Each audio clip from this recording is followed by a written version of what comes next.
There was a queen so powerful that the greatest king on earth wrote her a letter, not to declare war, not to demand surrender, but because he had heard something that kept him awake at night. He had heard that somewhere in the south, beyond the deserts, beyond the mountains, beyond the reach of his armies, a woman sat on a throne so magnificent that no king on earth could match it. She had gold that made other kingdoms look poor. She had armies that had never been defeated. She had wisdom that made her advisers fall silent, and she bowed to no one, not to kings, not to emperors, not to conquerors. Her name was Bilqis, and the letter she received that morning would change the world forever.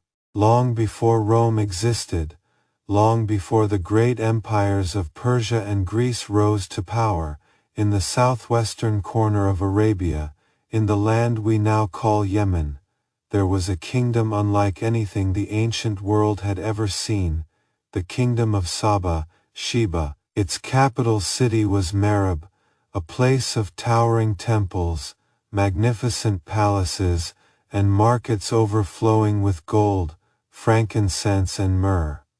The Sabaeans controlled the most important trade routes in the ancient world. Every caravan that moved between Arabia, Africa and the Mediterranean passed through Sheba. Every merchant who traded in spices, precious stones, or incense, paid tribute to Sheba. This kingdom did not just have wealth, it was the source of wealth for half the ancient world, and sitting at the center of all of it was Bilqis. Her father was the king of Sheba, a great ruler, but a man without a son. When he died, the nobles of the kingdom appointed a man to rule in his place, a man who was corrupt, cruel, incompetent. The kingdom that had prospered for centuries began to crack under his rule. Trade routes were disrupted, merchants fled, nobles whispered in dark corners, and Bilqis, the dead king's daughter, watched everything. She was intelligent. She was patient. She was calculating. She proposed marriage to the corrupt king. He accepted. On their wedding night, she outsmarted him completely. And when morning came, the throne of Sheba had a new ruler. Bilqis had taken back what her father had built, without spilling a single drop of blood. From the moment Bilqis took the throne, everything changed. She restored the trade routes her predecessor had destroyed. She rebuilt the relationships with neighboring kingdoms that had fallen apart. She expanded the kingdom's reach, sending her merchants further than any Sabaean trader had gone before. Under her rule, the city of Marib became the richest city in the Arabian world. Her throne room was legendary. Ancient texts describe a throne of gold and precious stones so magnificent that visitors would stop breathing when they saw it. She had an army loyal to her completely. She had advisors who competed fiercely for the honor of serving her. She had a reputation that traveled faster than any caravan across deserts, across oceans, across the known world. Kings heard her name and respected it, because Bilqis had done something remarkable. She had turned a kingdom into a legend. In Jerusalem, the great prophet King Suleiman sat on his own magnificent throne. He commanded an army unlike anything the world had ever seen, not just men, but birds, jinn, and the wind itself answered his call. One day, a small bird called the hudhud, the hoopoe, was missing from Suleiman's court. When the bird finally returned, it brought news that stopped the entire court cold. It had flown south, beyond the deserts, beyond the mountains, and it had found something extraordinary. A kingdom ruled by a woman who had been given everything a ruler could possess, a throne more magnificent than anything Suleiman's court had seen, But her people, the Hoopoe reported, worshipped the sun. Suleiman listened carefully, and then he did something that no king had ever done before. He picked up a pen and wrote her a letter. The letter arrived in Marib, carried by the Hoopoe bird itself. Bilqis held it in her hands. She read it carefully. Suleiman had not written to threaten her. He had not demanded gold or tribute. He had written something far more powerful. He invited her to submit to the one God, to acknowledge a truth greater than any throne, and he warned her that if she refused, he would send armies that no kingdom on earth could resist. Bilqis did not panic. She did not rage. She called her nobles together, and she asked them a question that revealed everything about her character as a leader. Tell me what you think.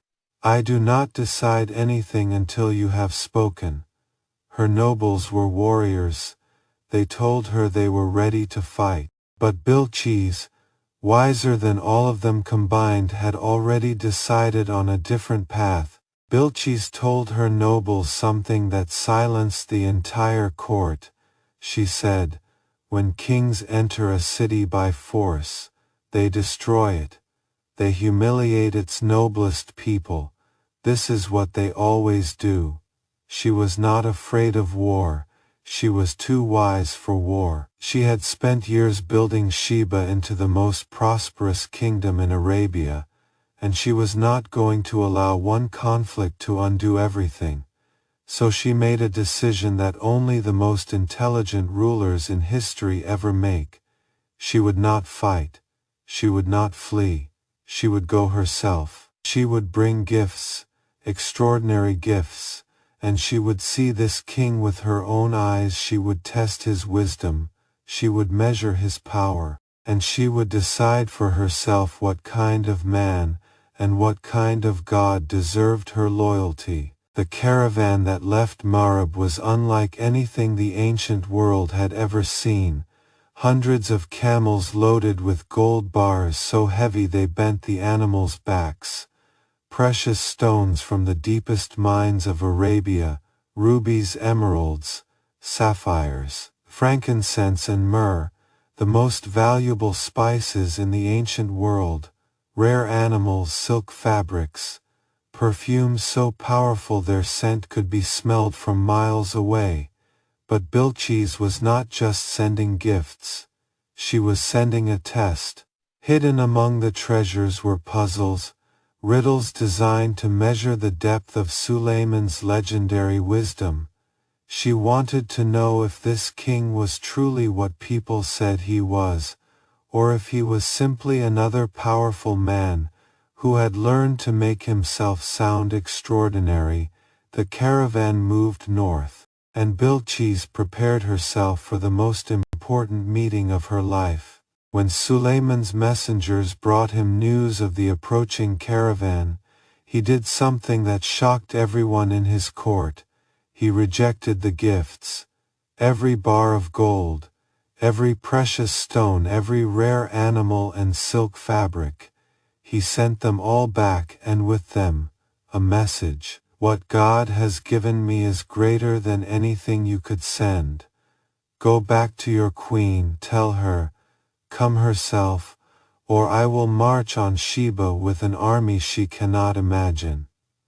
Bilqis received the message, and for the first time she felt something she had not felt in years.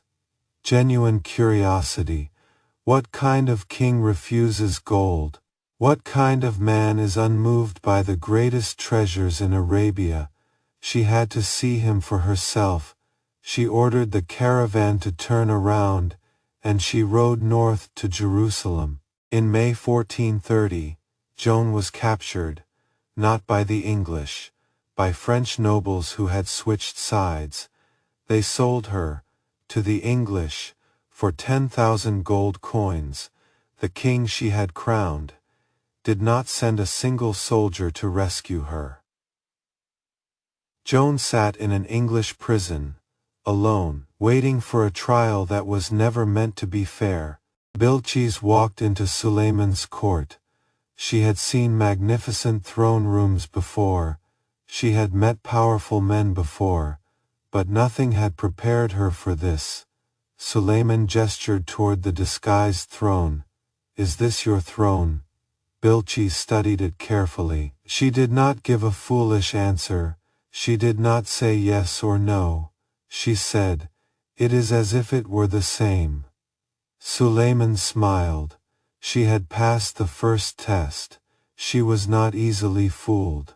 She was not easily impressed. She was exactly as intelligent as the hoopoe bird had described. Then Sulayman led her to the entrance of his palace. The floor was made of pure crystal, polished so perfectly it looked like water. Bilqis instinctively lifted her robes to cross it, and Sulayman spoke, "It is a palace paved with crystal." Bilqis stopped, and in that moment she understood. Bilqis stood still. She had traveled across the desert to test a king. Instead the king had tested her, and she had seen things that no human power could explain. Her throne moved across 1,000 miles in an instant, a palace of crystal that looked like water, wisdom that answered every question before it was asked. She had come to Sulayman as a queen measuring another ruler. She left standing before something she could not argue with. She stood in Sulayman's court, the most powerful woman in the ancient world, and she made the most important decision of her life, not because she was forced, not because she was afraid, but because she had tested everything with her own eyes, and found it to be true. She submitted to the one God, not as a defeated queen, but as a woman wise enough to recognize truth when she finally saw it. The story of Bilqis did not end in Jerusalem. It echoed across three of the world's greatest religions, for 3,000 years. In the Bible, she is the mysterious queen who traveled from the ends of the earth to test Solomon's wisdom.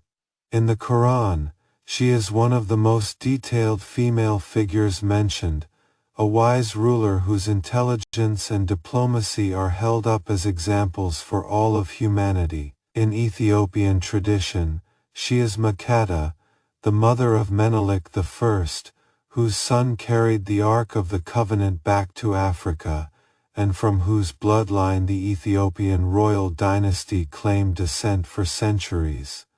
3 religions, 3 continents, 3,000 years, all of them still talking about Bilqis. But here is what history forgot to tell you.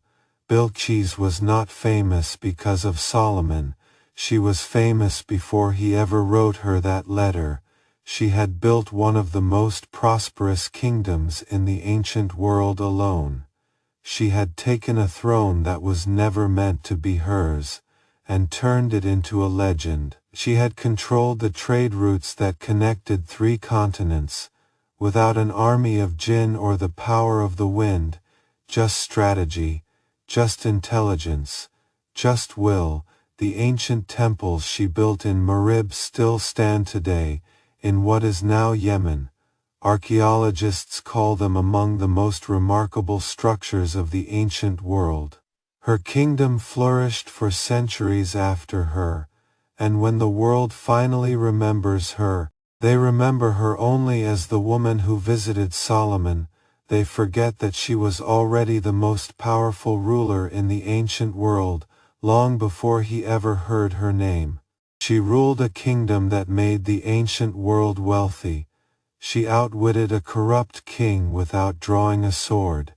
She tested the greatest ruler of her time, with gifts and riddles, and found him worthy, and when she found truth, she was wise enough to accept it.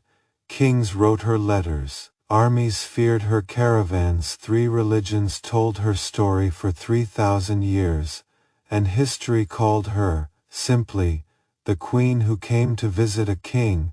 But we know the truth. She did not come to visit. She came to decide.